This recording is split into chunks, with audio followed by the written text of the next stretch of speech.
Hola chicos y chicos, my name is Laura Vadillo. Welcome back. I'm so happy to have you here, and I'm so excited for this video, which, as you can tell by the title, is why become vegan and how I've been feeling about it for my first 3 months.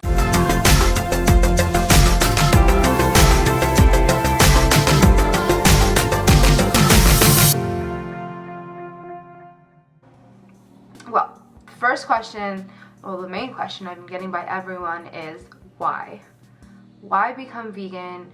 Why did I choose to kind of leave behind any animal products and make my life more complicated? Everyone's concerned about how complicated it is, and then of course they get into worrying about what I eat, but trust me, I eat good, it's fine. This kind of started in stages, the first one being that I was exposed to someone named Andi Rella, who I love, and she was the first vegan that I met.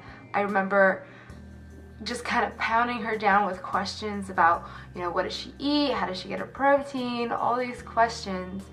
But I was just curious as to if it was a sustainable life choice, if it wasn't difficult, and I was left feeling like that could be the right way to go, but still kind of tied down into, well, that sounds hard, and I really love cheese, and I really love meat, and I really love all these things. And then I had a series of health scares in my family where my uncle had cancer throughout college, and throughout my college experience, and he's in remission now, but now I found out that my grandpa also has terminal cancer, and my other grandfather passed away because he had just a lot of health issues, but mainly diabetes and heart issues.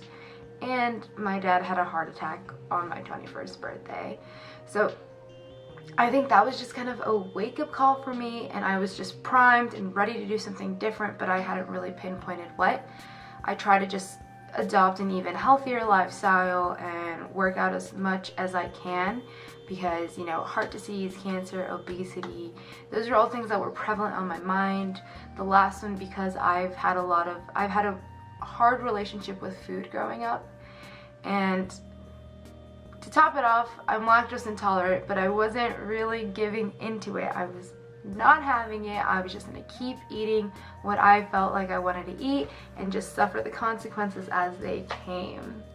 But then one day I went home to visit my family. We had hamburgers for lunch. We have carne asada tacos for dinner, just like a meat and cheese filled day. I'm talking heavy. I was sitting on the couch in a major food coma with my best friend Lillian, and I just said, you know what, let's watch this documentary. I don't know why, it seems like an inopportune time, but I sat her down and I forced her to watch the What the Health documentary with me, which is really eye-opening. Like, I know it's a little scary to open your eyes to things if you're not ready for it yet, but my friend managed to watch it. She's not vegan, but she still kind of found like a powerful message there and made smaller changes to her life. But I decided to go cold turkey. I didn't want to do it anymore.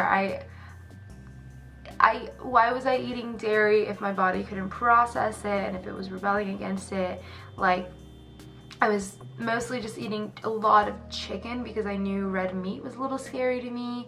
I didn't like seafood, and then I realized that chicken and all these other meats, seafood, everything, like, it's not as good as you think it is. I really recommend watching What the Health because it opens your eyes to more of the logical side if you're a logical person.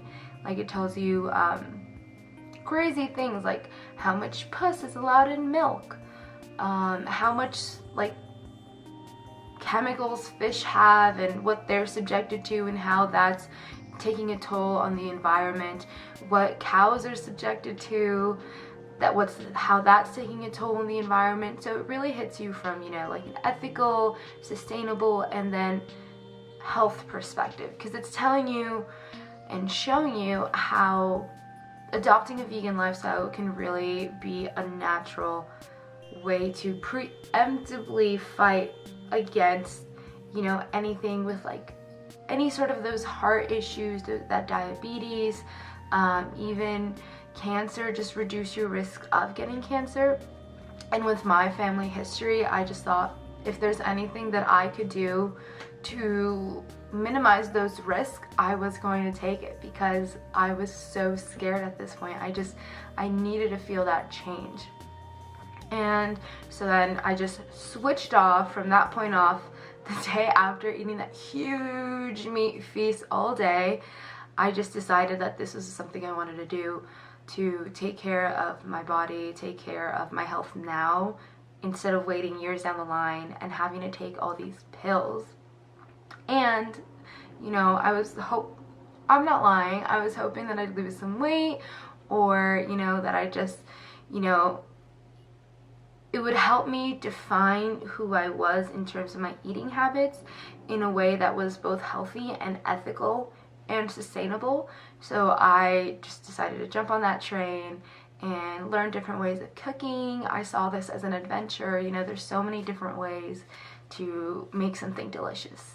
And then kind of a little further down, 3 months in, I realized that any of your favorite foods, anything you really love, there is a way to make that or make something similar to that that doesn't cause harm to any animals, that doesn't cause harm to your body, and that use a ton of interesting new ingredients. So I honestly don't really miss any food. You know, sometimes I crave the ease of it. You know, if you're hungry, just go get a hamburger. If you're hungry, just do that. I still really get triggered by chicken nuggets and chicken fingers, but there's good meat alternatives that you can have and you can rely on when you have these cravings. Other than that, you know, just like trying to eat something more plant-based, you realize you can make pretty much anything. Like, I'm not kidding, guys.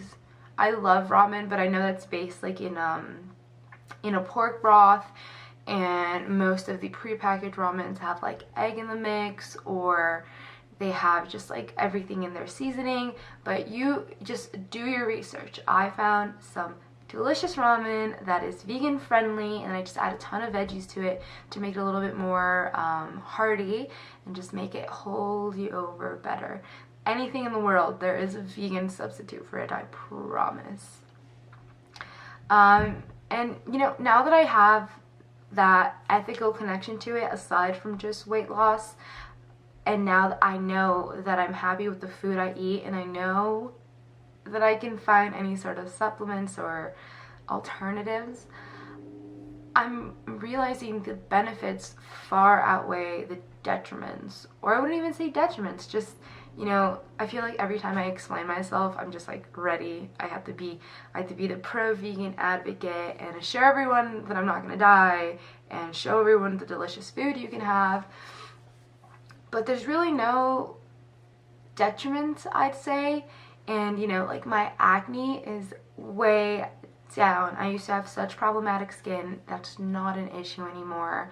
My weight, I haven't been working out recently because school has just been picking up and I've been traveling so much, and I feel like it's like well managed. Like, my body feels good. I'm not bloated after every single meal. My digestive health, my gut health is much better. And then just overall, my relationship with food, it's different than the, you know, binging and guilt and, you know, extreme dieting. This isn't a fad diet. This is not a fad diet. This is a way to make your life, to make a sustainable long-term change in the way you eat now to help you in your life later.